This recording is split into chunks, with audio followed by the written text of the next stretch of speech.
चुड़ैल की बांसुरी।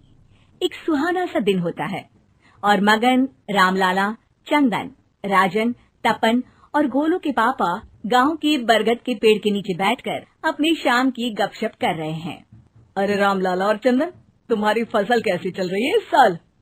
अरे बंधु क्या बताएं, बारिश ने तो परेशान कर रखा है।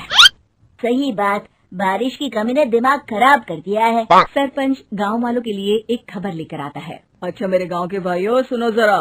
हमारी सरकार ने किसानों के लिए शहर में एक सेमिनार का आयोजन किया है, जिसमें वो खेतों के बारे में और भी कुछ जानकारी देंगे। तो मुझे लगता है कि हमें वहां जाना चाहिए। सरपंच जी, मेरे खेतों में कीड़ों ने परेशान कर दिया है, उसके लिए कुछ जानकारी मिलेगी क्या? बिल्कुल, तुम्हारे खेतों के बारे में तुम्हें सारी जानकारी देंगे वो लोग। तुम तीनों को जाना चाहिए, बहुत फायदा होगा तुम्हें उससे। ये कहकर सरपंच वहाँ से चला जाता है और तीनों सोचते हैं कि वो शाम के वक्त मैदान पर मिलेंगे और वहीं से रवाना हो जाएंगे। तीनों दोस्त मैदान पर मिलते हैं और जैसे ही निकलना शुरू करते हैं तभी एक बांसुरी की आवाज सुनकर वो भी उसी ओर सम्मोहित स्थिति में चलना शुरू कर देते हैं। कुछ बच्चे हर बार की तरह अपना दोपहर का फुटबॉल का गेम खेल रहे हैं।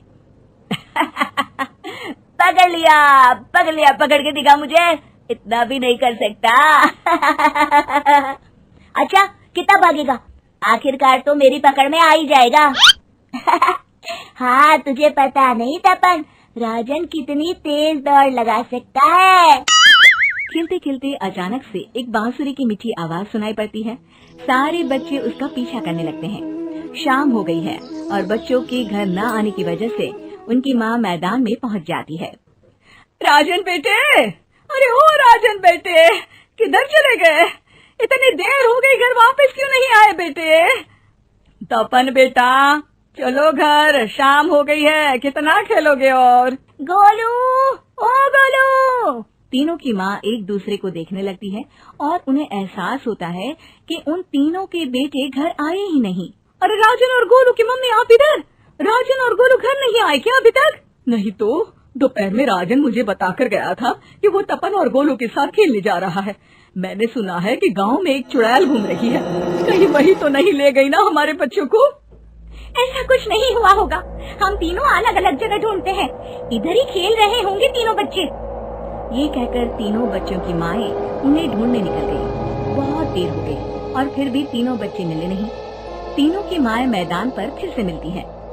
सुनिए जी, ये तीनों मिल ही नहीं रहे और मेरे दिमाग में बहुत बुरे बुरे ख्याल आ रहे हैं।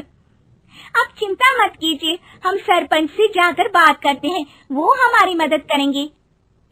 गोलू की माँ सही कह रही हो, चलो चलते हैं। एक उम्मीद की आशा लेकर तीनों अपने बेटों की फिक्र में सरपंच के घर जा पहुंचती है। सरपंच अपनी शाम की चाय पी रहे हैं और अखबार पढ़ रहे हैं। तभी तीनों की माँ हड़बड़ी में भागकर उनके पास आती है। अरे अरे, आप तीनों इतनी डरी हुई क्यों हो? क्या हुआ? ऐसी क्या बात हो गई? तिवारी जी, हमारे लड़के दोपहर से खेलने गए हैं और अब तक लौटे नहीं हैं। हमने उन्हें सब जगह ढूंढा लेकिन हमें वो मिले ही नहीं, इसीलिए हम भागकर आपके पास आ गए। अच्छा, इनके पिता कहाँ है? ये कुछ काम के लिए शहर गए हैं, इसीलिए हम भागकर आपके पास आए हैं। हाँ, मैं उसके बारे में भूल ही गया था। एक काम कीजिए, मुझे उस जगह लेकर चलिए जिधर वो आखिरी बार खेल रहे थे। सरपंच घर से एक डंडा लेकर तीनों के साथ मैदान की ओर निकल पड़ते हैं। तीनों मैदान पर पहुंच जाते हैं और उन्हें ढूंढने के लिए कुछ सुराग खोजना शुरू करते हैं। आपको कोई ऐसी जगह पता है जहाँ ये तीनों साथ में मिलते हैं? नहीं जी, ऐसी तो कोई जगह नहीं पता। अचानक से वही बांसुरी की आवाज आना शुरू हो जाता है और सरपंच सम्मोहित होकर उस आवाज की तरफ जाना शुरू कर देते हैं। अरे तिवारी जी, आप ठीक तो हैं? कहाँ जा रहे हैं? अरे ओ तिवारी जी, वो हमें सुन नहीं पा रहे हैं क्या? सरपंच बांसुरी की धुन में झुककर उसी दिशा में आगे बढ़ रहे थे। ये आवाज कैसी? ऐसा लग रहा है कि कोई बांसुरी बजा रहा हो।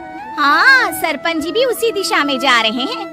सरपंच का पीछा कर तीनों मैदान के टूटे हुए बंगले पर पहुंच गए और सरपंच के पीछे दरवाजे के अंदर घुस गए।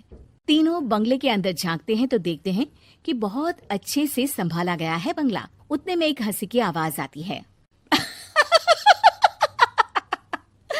मेरी बांसुरी, तूने मुझे आज तक कभी तंग नहीं किया, हमेशा अपने जादू से लड़कों को खींच लाती है। ये बोलते ही राजन की माँ को तीनों बच्चे और उनके पिता वहाँ चुड़ैल के पास लेटे हुए दिखते हैं। अरे वो देखो गोलू के पापा। अरे रे, अरे गोलू की माँ, आप चुप रहिए ना जरा। उस चुड़ैल ने देख लिया तो हम भी फंस जाएंगे। इन्हें बचाएगा कौन? लगता है ये शहर गए ही नहीं और इस चुड़ैल ने इन सबको भी यही बुला लिया है। अब हमें इन्हें छुड़ाना होगा। एक काम करते हैं। राजन की मम्मी गोलू और तपन की मम्मी को एक प्लान बताती है। बिल्कुल सही कह रही हो राजन की मम्मी। चलो आज इस चुड़ैल को मजा चखाते हैं। तीनों माएं अपने छुपने की जगह से बाहर निकलती हैं और एक्टिंग करना शुरू कर देती है। ये तो बढ़िया है। अब इसका असर औरतों पर भी हो रहा है। वाह जी वाह। तीनों माएं चुड़ैल की थोड़ा करीब आती हैं। राजन और गोलू की माँ चुड़ैल को पकड़ लेते हैं और तपन की माँ बांसुरी हाथ से पकड़कर तोड़ देती है। अरे पागल औरत, ये क्या कर दिया? मेरी बांसुरी को तोड़ दिया। अब मेरी शक्ति खत्म हो जाएगी। तुम्हें तो अरे तुझे क्या लगा चुड़ैल कहीं की हमारे बच्चों को और पतियों को हाथ लगाएगी तू? बांसुरी टूटने की वजह से चुड़ैल खाक होकर गायब हो जाती है और सारे लोगों की आंख खुल जाती है। सब अपने परिवार को लेकर उस बंगले से बाहर निकल जाते हैं। कहते हैं ना, नारी